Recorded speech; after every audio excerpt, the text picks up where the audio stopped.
Well, I interviewed Sammy the Bull recently. And what was interesting, actually, is that there was a part of the story, part of the interview, where at one point he actually tried to extort Donald Trump, but he couldn't get to him. He said that Trump was surrounded by ex-CIA security guards, and they thought of trying to do something, but once they looked into it, they said, this guy's essentially untouchable. This is a waste of time.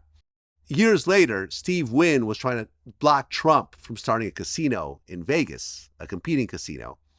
So he sent a couple of his FBI, ex-FBI guys to go meet with Sammy the Bull.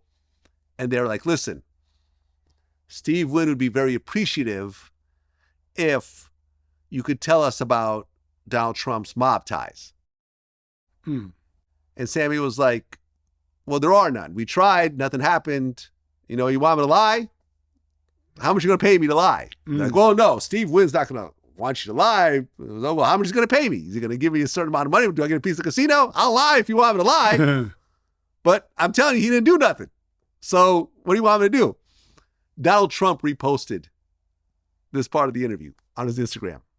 Kind of crazy. You wake up in the morning, Donald Trump's posting your interviews, and you can hear my voice on it and everything else like that. So, did he have the right to do that? Nah, not really, but who cares? Whatever. I'm not going to copyright strike Donald Trump. Get in line, man. Exactly. But the reason I'm mentioning this, in my interview with Sammy the Bull, he talked about his dealings with Steven Seagal, who you have worked with before. Yeah. And at one point, John Gotti's brother was extorting Steven Seagal. You know about the story? Mm-mm. So the Gottis were extorting Seagal to kick back a part of his movie money. At one point, Steven wanted to take a break from doing movies. But Gotti's brother wasn't trying to hear that shit. He was like, no, you're going to get back and start doing these movies so we can make our money. So Steven Seagal ended up cooperating with the police. And according to Sammy the Bull, he was forced to take the stand against Gotti's brother, Steven Seagal. Uh-huh. And he said the whole time he cried on the stand and had a blanket, like Linus from Peanuts.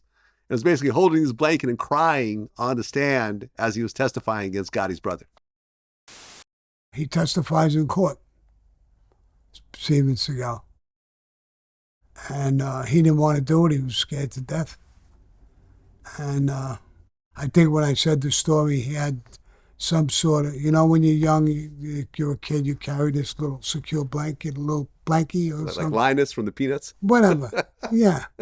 Well, he had that while he was on the stand on his lap. So he was crying on the stand with his blanket. He had his little blankie, and he forced to testify. Well, I wish that was recorded.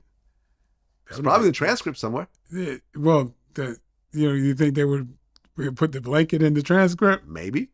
Maybe there's a court artist, blanket. Court. That's interesting.